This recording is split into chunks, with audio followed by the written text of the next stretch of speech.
உறவுகளுக்கு வணக்கம். At foundation for the blind என்கிற யூடியூப் சேனலுக்கு உங்களை வரவேற்கின்றோம்.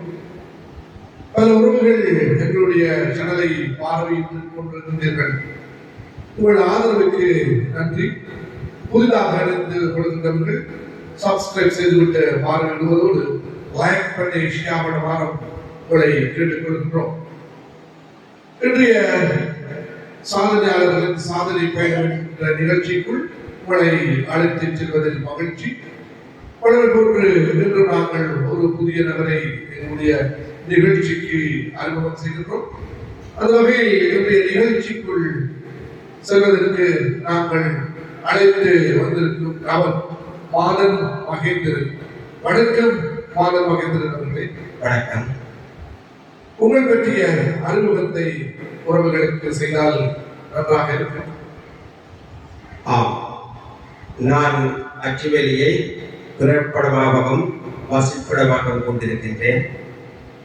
எனது கண் பார்வை என்பது, அதாவது ஒரு நடைமுறை சொல்லில் சொல்வதென்றால் பிறவியிலிருந்து இல்லை என கூறலாம்.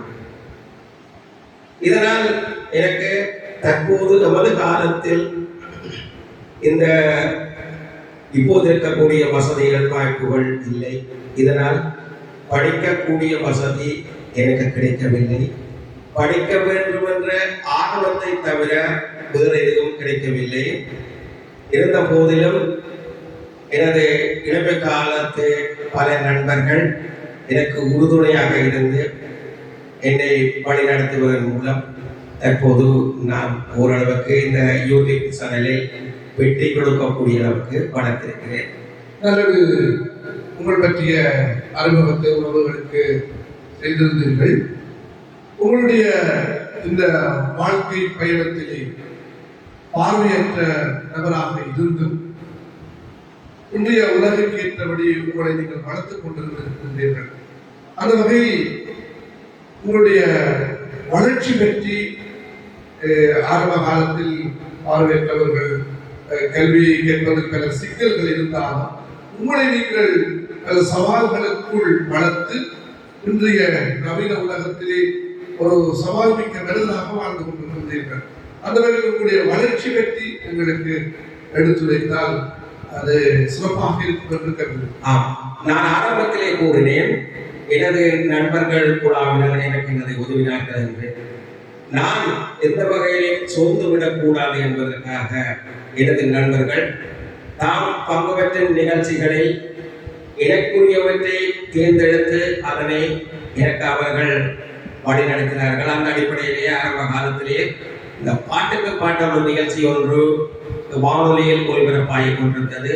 அது மேடை நிகழ்ச்சிகளாகவும் சில வழிநடத்தப்பட்டது. அந்த அடிப்படையிலே எமது சகசமூக நிலையம் அச்சுவேலி வடக்கு சகசமூக நிலையத்தில் இந்த நிகழ்ச்சி நடந்த போது என்னையும் அவர்கள் தடாரடியாக கூப்பிட்டு இந்த நிகழ்ச்சியை நீங்கள் பங்கு பெற்ற வேண்டும் என்று எனது நண்பர்கள் என்னை பயப்படுத்தினாங்க. அந்த நிகழ்ச்சிகளை நான் கலந்து கொண்டேன். அதுக்கு எனக்கு முதல் பரிசு கிடைத்தது. அவர்கள் என்னை விடாது பார்த்து கொண்டிருந்தார்கள். இன்றும் கூட அவர்களுடைய ஒத்துழைப்பு எனக்கு கிடைத்திருக்கின்றது. இருந்த போது நான் ஒன்றை கட்டாயம் கூறியாக வேண்டிய தேவை ஒன்று இருக்கிறது. அதாவது, நான் இன்றைய நிலைமைக்கு இருக்கிறேன் என்று சொன்னால் கல்வி நிறுவனம் எனக்கு உறுதுணையாக இருந்திருக்கிறது. தற்போது என்னை கைவிட்டிருக்கலாம்.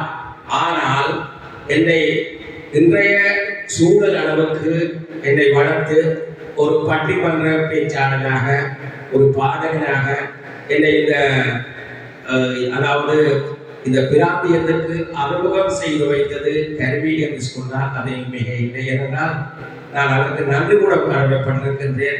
ஆனால் உண்மையை சொல்ல வேண்டும் என்றால் கல்வி நிறுவனத்துக்கு நான் விசுவாசமாகவும் என்னையும் வளர்ந்து என்னை போன்ற பலருக்கும் அது நிழல் கொடுக்க வேண்டும் என்ற அடிப்படையில் தான் நான் அதனை கடைபிடித்து சரியாக சீராக செய்து வந்தேன். தற்போது அது எனக்கு அப்பாற்பட்ட ஒரு நிலையில் நான் மீண்டும் ஆரம்பகால நிலைக்கு கருவி என்னை விட்டுவிட்டு எட்டடுக்கு மாளிகையில் ஏற்றி வைத்த எந்தவன் விட்டு சென்றாரடி என்ற கண்ணதாசன் பாட்டை போல என்னுடைய நிலையம் ஆகிவிட்டது. இருந்த போதிலும் நான் சோர்வடையவில்லை. நிச்சயமாக என்னால் தொடர்ந்து பயணிக்க முடியும் இந்த வாழ்க்கையில் என்பதை நான் நேரில் சொல்லி வைக்க விரும்புகிறேன். உண்மையில் பல சவால்களை தாண்டி இந்த அளவுக்கு நீங்கள் வளர்ச்சி பெற்றிருக்கின்றீர்கள். உங்களுடைய வயதும் நான் நினைக்கின்றேன் உங்களுக்கு 60-65 வயதாக இருக்கும். அந்த வகையில் பல சவால்களை நீங்கள் தாண்டி வந்திருக்கின்றீர்கள்.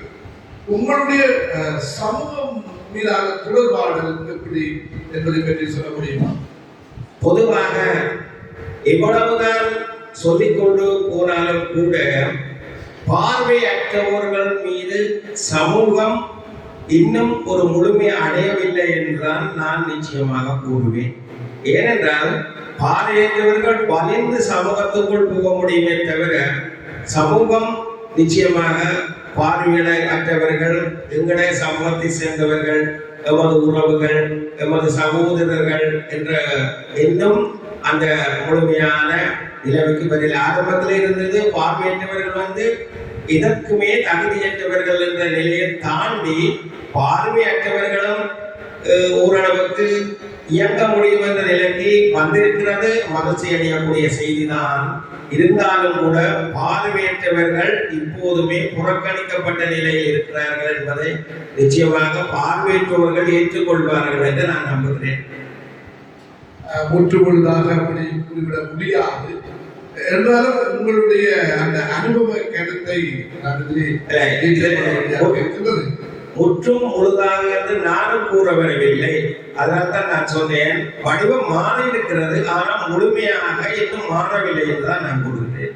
இன்று மாற்றுத்திறனாளிகளுடைய நிலை எப்படி இருக்கிறது என்பது உங்களுடைய பார்வையாக இருக்கக்கூடிய நிலையில் மாற்றுத்திறனாளிகள் என்று பொதுவாக சொல்ல போனால் இதில் பலர் இருக்கிறார்கள். அதாவது மனநலன் கூடியவர்கள் என்ற ஒரு ரகம், இப்படியாக பலர்களாக சொல்லிக்கொண்டே போகலாம். ஆனால் சில மாற்றுத்திறனாளிகளை நிச்சயமாக அவர்கள் வணக்கப்பட வேண்டியவர்கள், அவர்கள் பராமரிக்கப்பட வேண்டிய நிலையில் இருப்பவர்களை நாங்கள் தவிர்த்து கொண்டு எளியவர்களை பார்த்தால் நிச்சயமாக அவர்களுக்கான வசதிகள் வாய்ப்புகள் தற்போது இப்ப எல்லாருக்கும் ஓரளவு பார்வையற்றோருக்கு படிக்கக்கூடிய வசதி மற்றும் கைகால் இழந்தவர்களுக்கான வசதிப்படுத்தல்கள் தேவைகள் எல்லாமே இப்பொழுது ஓரளவுக்கு கிடைத்துக்கக்கூடியதாக இருக்கிறது. நிச்சயமாக எதிர்காலத்தில் இந்த மாற்றுத்திறனாளிகள் நிச்சயமாக அந்த பெயர் இருந்தாலும் கூட அவர்கள் நிச்சயமாக சமனாக இயக்க முடியும் என்று நான் நம்புகிறேன். நன்றி. உங்களுடைய இந்த கருத்து விடயங்கள் எல்லாம் சமூகத்தை போய் சேர்ந்திருக்கும். எங்களுக்கு உங்களுடைய நேரத்தை பொருட்படுத்தாது கலையகத்துக்கு வந்து எங்களுக்கு உங்களுடைய கருத்துக்களை தந்திருக்கின்றீர்கள். அது மாத்திரமல்ல, உங்களுடைய அந்த முன்மாதிரியான வாழ்க்கை முறை எல்லோருக்கும் ஒரு முன்னுதாரணமாக இருக்கும் என்று நான் நம்புகின்றேன். இறுதியாக ஒரு கேள்வியோடு இன்றைய இந்த நேர்காணலை நிறைவு செய்ய இருக்கின்றேன். அந்த வகையில் எங்களுடைய சமூகத்திற்கும் சரி, பார்வையற்ற சமூகம் அல்லது மாற்றுத்திறனாளிகள் என்ற சமூகத்துக்கும் சரி, நீங்கள் சொல்லி வைக்கக்கூடிய கருத்துக்கள் என்ன என்பதை பற்றி இங்கே பதிவு செய்தால் நல்லதாக இருக்கும்.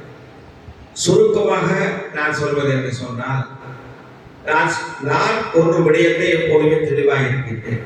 அதாவது எந்த கவலையான விடயமாக இருந்தாலும் சரி, எமது மனதை பாதிக்கக்கூடிய எந்த விடயங்களாக இருந்தாலும் சரி, நான் ஒரு குறிப்பிட்ட நேரத்தில் மறந்து விடுவேன். அதை விட்டு நான் வேறு வழியில் திசையை நோக்கி போய்கொண்டே இருப்பேன்.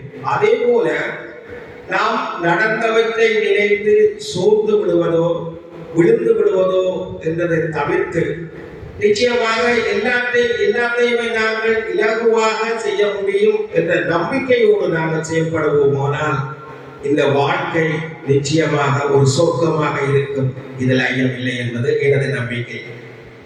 நல்லது. உங்களுடைய கருத்துக்கு இன்று சமூகத்திலே பலர் தேவையற்ற முடிவுகளை எடுக்கின்ற வேளையில் உங்களுடைய கருத்து இந்த சமூகத்திற்கு மிகவும் சிறப்பானது. நம்பிக்கையை நடைபெறக்கூடாது என்பது உண்மையில் உங்களுடைய வாழ்க்கை அந்த நம்பிக்கை தான் கட்டியெழுப்பி இருக்கின்றது. நல்லது. இன்று இந்த சாதனையாளர்கள் சாதனை பயணத்திற்கு வருகிறது. எங்களோடு இந்த மனத்துளினை செலவு செய்தமைக்கு உங்களுக்கு மீண்டும் நன்றியினை தெரிவித்துக் கொண்டு இந்த நேர்காணலை நிறைவு செய்கின்றோம். நன்றி. இவ்வளவு நேரமும் எனது வாழ்க்கை பயணத்தையும் எனது நான் எதிர்நோக்கும் பிரச்சனைகள் பற்றியும் எனது கருத்துக்களை இந்த யூடியூப் சேனலில் ஊடாக மக்களுக்கு கொண்டு சேர்க்க இந்த நேர்காணலை வழங்கி உதவிய இந்த யூடியூப் சேனலுக்கும் என்னை பேட்டி கண்ட அன்பருக்கும் இந்த நேரத்தில் இந்த நிகழ்ச்சியை பார்த்து கொண்டிருக்கும் உங்களுக்கும் நன்றியை கூறி விடைபெறுகின்றேன். நன்றி, வணக்கம்.